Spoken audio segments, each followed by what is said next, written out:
basta. Yes.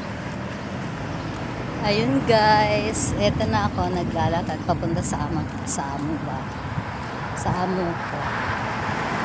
Bahay nila is malayo sa sa bus stop. 15 minutes kong wino-walk to. Pag may hina-hina ang lakad mo is 20 minutes. Pero 15 minutes is okay lang. Hindi naman ako nagmamadali kasi usapan naman talaga namin is 10 o'clock pa ako. Pero kaso napasok na ako ng 9:30 pag nakakarating ako. So ito guys, bumili ako ng payong na maliit. Pangsanggal lang sa sa araw. Kasi medyo okay na ang weather ngayon sa spring. Kabayan. Mga kabayan, nag-ano sila. Motor, ayun na. Siguro dito sila nakatira sa spring. Ganyan ang mga ng spring. Yan. Ganyan ang kanilang style ng bahay. Dikit-dikit din siya, parang sa Pinas, yung mga Pag-ibig house. Dito kasi mahal ang bahay.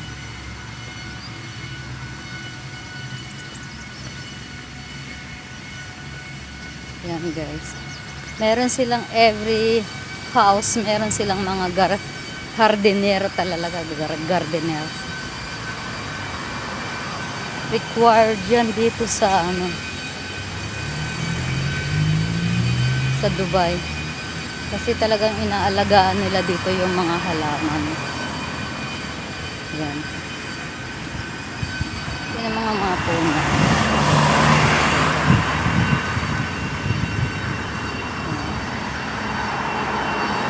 Inaalagaan talaga nila yung mga forest dito. Hindi katulad sa atin dyan na talagang nature na natin ang mga puno. Dito itatanim lang at aalagaan. Konting ulan lang dito guys, napuputol agad yung mga kahoy, nabubuwal. Ayan, nabubuwal siya kasi nga tinanim lang siya.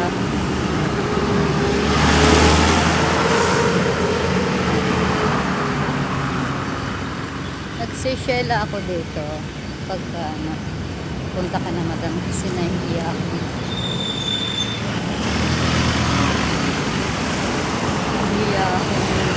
Naka-sleeveless. Kala nyo lang naka-sleeveless ako pumasok. Pero pagdating sa bahay, nag-change out na ako.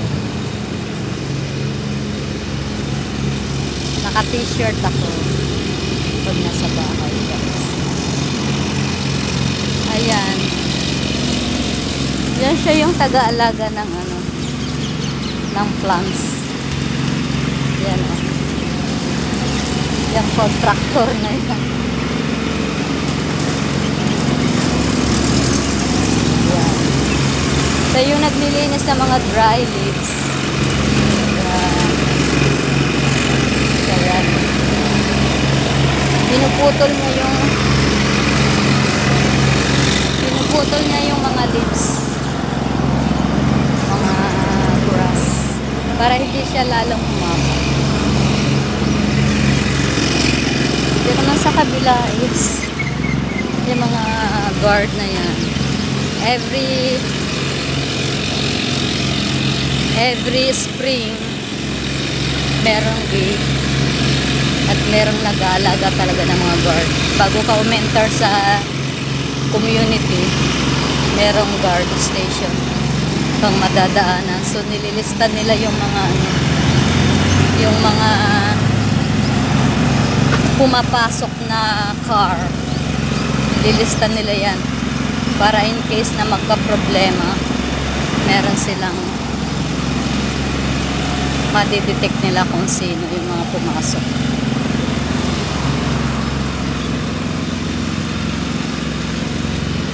Ganyan lang guys. Ayan ang kanyang gawain guys.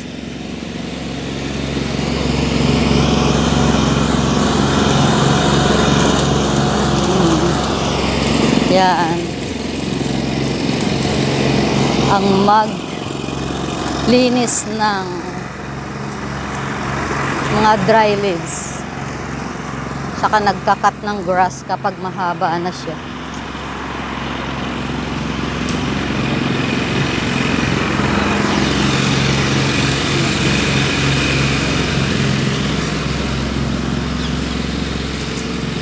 Yung payong ko ay sobrang liit. Bumili ako kahapon para lang sakto lang sa bag ko. Meron kasi akong nabili napakalaki. Malabas yun. Wala. So dadating ako sa bahay ng amo ko is around 9:25 pumapasok na ako.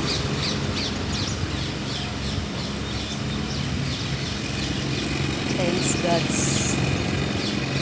Nakahanap ng mabait na ano. Ang ganda niya sa ano. Ang ganda ng paligid.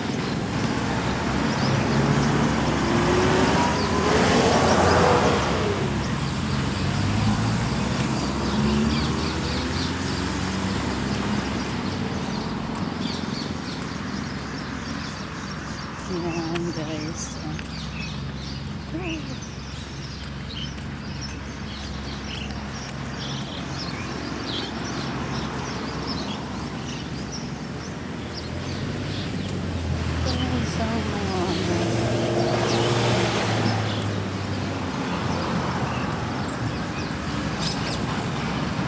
Yung mga ganyan nag-i-stop na car, yan may mga karin. Pero bawal yan dito silang mag-stop sa mga gilid-gilid. Pag nag-grounding yung security, pinapaalis sila.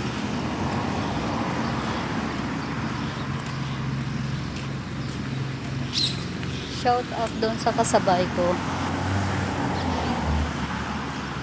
Nauna na siya kasi ang bilis maglakad. Ayoko siyang kasabay. Kasi ako may time pa. Mas malayo siya sa akin. So spring 12 siya. Guys.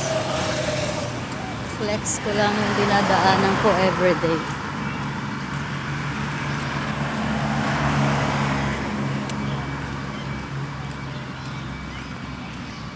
Yan. Malapit na ako sa bahay ng amo ko. Kaso medyo maaga pa. May school na today. So yung anak niya pumasok na siguro.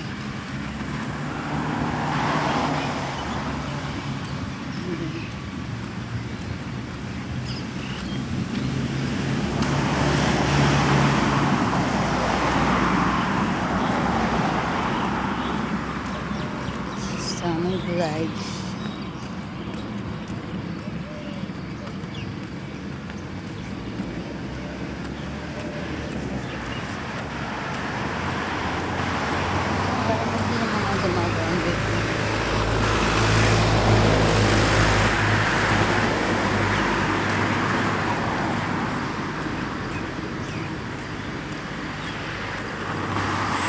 Ocean.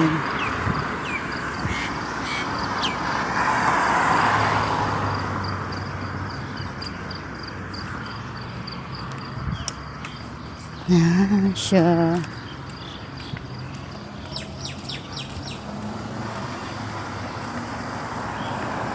Yan yung papasukan kong gate. Yan yun.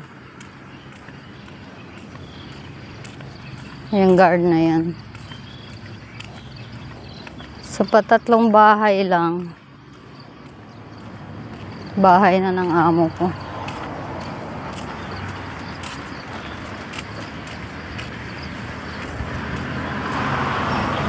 Every time madatan ko sila, kumakain sila ng breakfast.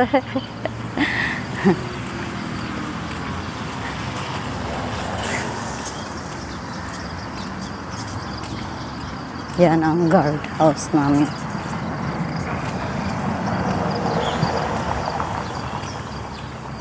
Yan guys. So malapit na ako sa bahay ng amo ko. Yan. Oh. Tik na ako. Ayan. So, yung may nakita kayong car. Yung car na yan na may red tsaka ano, blue. Lincoln and Mustang. Yan ang kanilang car. Lincoln and Mustang. Yan.